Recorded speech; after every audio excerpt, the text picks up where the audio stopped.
Welcome to this explainer on Kubernetes storage. Today we are going to tackle what is literally one of the most terrifying scenarios for any developer or cluster administrator: production data loss. We're going to dive right into how Kubernetes manages storage to ensure that when disaster inevitably strikes, your critical data stays perfectly intact. Let's get started. Right off the bat, I want you to ask yourself a serious question. Where does your data actually go when a pod dies? Just imagine for a second that your critical production database is humming along beautifully. And then, suddenly, the underlying node fails. In an instant, that container vanishes.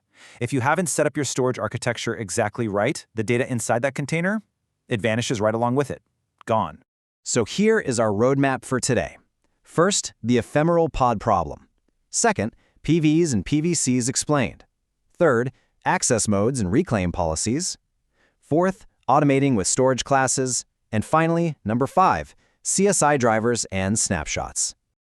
Okay, Section 1, the ephemeral pod problem and the temporary nature of containers. We're dealing with a fundamental conflict in cloud-native environments here. See, on one hand, Kubernetes pods are basically born to be disposable. They're ephemeral.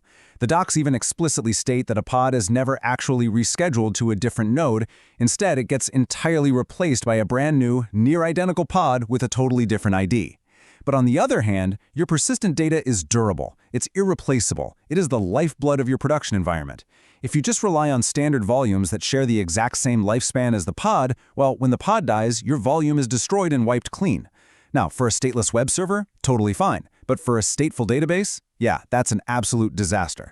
Moving on to Section 2, PVs and PVCs explained. This is all about decoupling storage from compute. To actually protect our data, Kubernetes gives us 2 totally independent API resources. The first one is the PersistentVolume, or PV. Now, a PV is a real, physical, or virtual piece of storage in your cluster. Think of it like a permanent paved parking lot. Even if a car leaves the spot, or, a pod crashes and disappears, the parking lot itself stays right there, totally intact. The PV abstracts away all the messy details of the storage backend, whether that's an NFS share or a cloud provider's disk. And its lifecycle is completely 100% independent of any individual pod. So the second piece of this puzzle is the Persistent Volume Claim, or PVC for short. If the PV is the physical parking lot, you can think of the PVC as your official parking permit. It's basically a user's request for storage. When a developer needs a place to put their data, they create a PVC and they say, hey, I need this much space and I need it with these specific access rules. The Kubernetes control plane is constantly watching for these PVCs. When it sees one, it finds a matching PV and it locks them together exclusively. Then your pod just uses that PVC as its volume, completely decoupling your app from the underlying storage infrastructure. It's a brilliant system. All right, Section 3, access modes and reclaim policies, the rules of engagement for your data. When a PVC requests storage, it has to define exactly how it plans to use it, and we have 3 main access modes to choose from. First is ReadWriteOnce, or RWO, where the volume can be mounted as read-write but only by a single node. Then we have ReadOnlyMany, or ROS, which is pretty much what it sounds like. Many nodes can mount the volume at the same time, but only to read the data.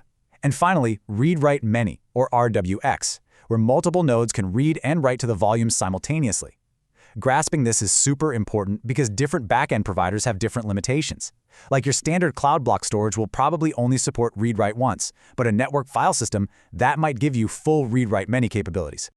Okay, so here is the big question. What actually happens to your data when you are done with it? Say a developer deletes their persistent volume claim. What exactly is the cluster supposed to do with that physical drive still sitting out there in the cloud? Well, Kubernetes answers this with reclaim policies, and you generally have 3 choices here. The first is retain. This is basically your safety net. It leaves the persistent volume and all its data totally untouched, waiting for an admin to go in and manually clean it up. The second is recycle, which does a basic scrub of the data. But honestly, the official docs note this is deprecated now, so we lean towards dynamic provisioning instead. And the third option is delete. With the delete policy, Kubernetes automatically trashes both the PV object in the cluster and the actual storage asset out in your cloud infrastructure. It's super clean, but man, you better be absolutely sure you do not need that data anymore. Section 4, automating with storage classes, eliminating manual provisioning. As your cluster grows, having an admin manually provision every single storage volume it's literally impossible. It won't scale. That's where a storage class comes in. It's an API object that entirely eliminates the need for manual pre-provisioning. It lets admins define different flavors of storage, almost like a menu. You could set up a slow class for cheap standard disks and a fast class for premium SSDs.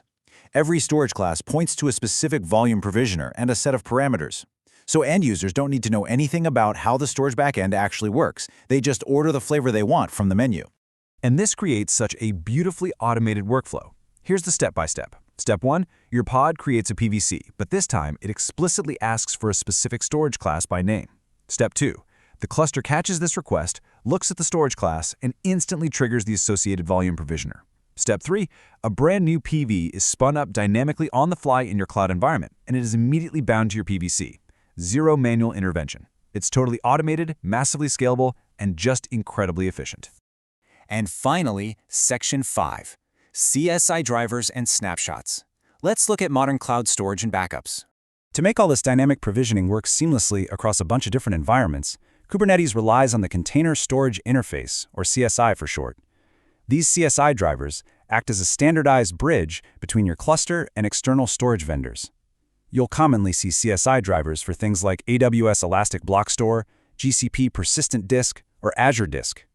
The beauty of CSI is that Kubernetes doesn't have to bake the custom code for every single cloud provider directly into its core source code. The CSI drivers do all the heavy lifting of talking to those specific cloud APIs to get your disks provisioned and attached. But what about backups, right? Enter volume snapshots. Just like PVs and PVCs, Kubernetes has a dedicated API for volume snapshots. They give you a standardized way to take a point-in-time copy of a volume's contents. And you don't even have to create a whole new volume from scratch to do it. For database admins, this is a total game changer. Let's say you're about to run a super risky database migration or delete operation. You just trigger a volume snapshot first, and boom, you've got your ultimate safety net ready to go if things go south. Now, I've got a really fantastic operational pro tip for you. Volume expansion. If your database is suddenly growing way faster than you expected, you do not need to migrate all your data over to a bigger disk. Nope. You literally just edit your existing PVC object to ask for more space. That's it! The CSI driver talks to the cloud provider, the underlying PV gets resized, the file system expands, and no new volume is ever created. Your app just keeps running and barely even notices the change. How cool is that? So the big takeaway here is this. Kubernetes is absolutely not just for stateless microservices anymore. It is fully 100% equipped to handle serious, stateful data.